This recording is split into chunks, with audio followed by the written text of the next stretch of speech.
പൂപ്പാറ തോണ്ടിമറയിൽ ചരക്ക് കയറ്റി വന്ന വാഹനം മറിഞ്ഞ ഒരാൾക്ക് പരിക്കേറ്റു. തേനിയിൽ നിന്നും മൂന്നാറിലേക്ക് മൈദ കയറ്റി വന്ന പിക്കപ്പ് ജീപ്പാണ് തലകീഴായി മറിഞ്ഞത്. ജീപ്പിന്റെ ഡ്രൈവർക്കാണ് പരിക്കേറ്റത്.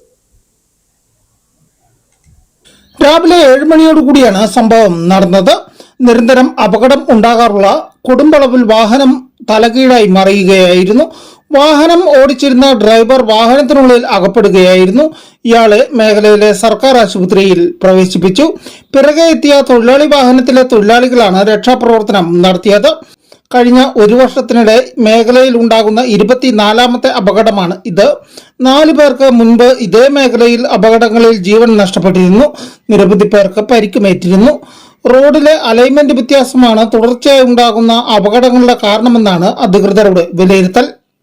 News bureau, Udumbanchola.